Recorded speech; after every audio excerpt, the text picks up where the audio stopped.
రేపు రెండో విడత లోక్సభ ఎన్నికలు.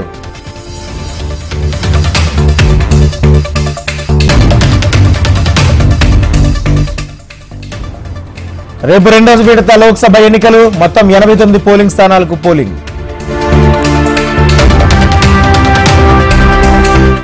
వివేకాన్ని ఎవరు చంపారో అందరికీ తెలుసు. అవినాష్ అమాయకుడైన సీఎం జగన్.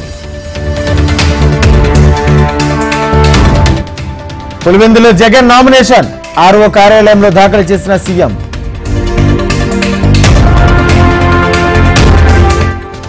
బీజేపీపై కాంగ్రెస్ ప్రజా షీట్ ఆవిష్కరణ.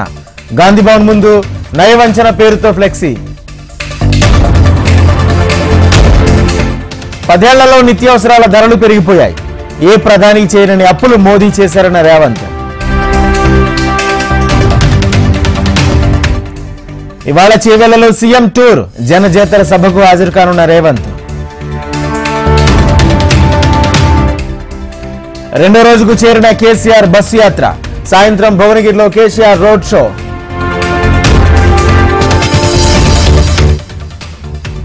కడప జిల్లాలో చంద్రబాబు పవన్ పర్యటన. రాజంపేట, కోడూరులలో ఉమ్మడి సభలు. ఏపీలో తప్ప రాజధాని రావాలని రాష్ట్రం ఎక్కడా లేదు. రాజధాని కావాలంటే కాంగ్రెస్ రావాలన్న షర్మిల. కరీంనగర్ లోక్సభ అభ్యర్థిగా బండి సంజయ్ నామినేషన్. బీజేపీ కార్యకర్తల భారీ ర్యాలీ.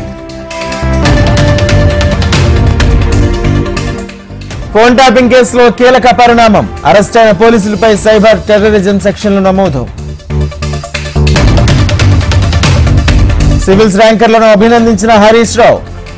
సిఎస్బి అకాడమీ నిర్వాహకురాలు బాలలతకు సన్మానం.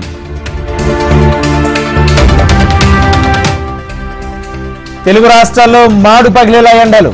బాణుడు సెగలకు ఉక్కిరిబిక్కిరవుతున్న జనాలు. కేజ్రీవాల్ అరెస్టు పిటిషన్ పై సుప్రీంలో ఈడీ కౌంటర్ ఫైల్. 9 సార్లు సమన్లు జారీ చేసిన విచారణకు హాజరు కాలేదన్న ఈడీ. ఎన్నికల బాండ్ల పథకాన్ని సుప్రీంకోర్టు రద్దు చేసిన ఆగని పిటిషన్లు. ఆర్థిక అక్రమాలపై సమగ్ర దర్యాప్తు జరిపించాలని మరో పిటిషన్. ఈవీఎంలపై ఎటువంటి సందేహాలు లేవు. ఈసీ నివృత్తి చేసిందన్న సుప్రీంకోర్టు.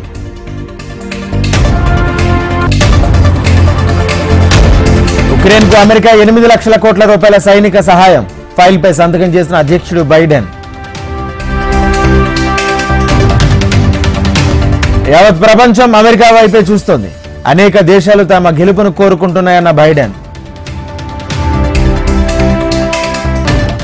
మూడోసారి నింగిలోకి సునీత విలియమ్స్. మే 6న అంతరిక్షయానం చేరున్న వ్యామగామి.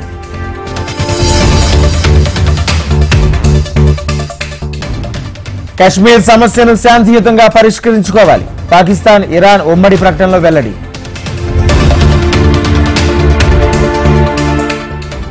తిరుమలలో తగ్గిన రద్దీ. శ్రీవారి సర్వదర్శనానికి గంట సమయం.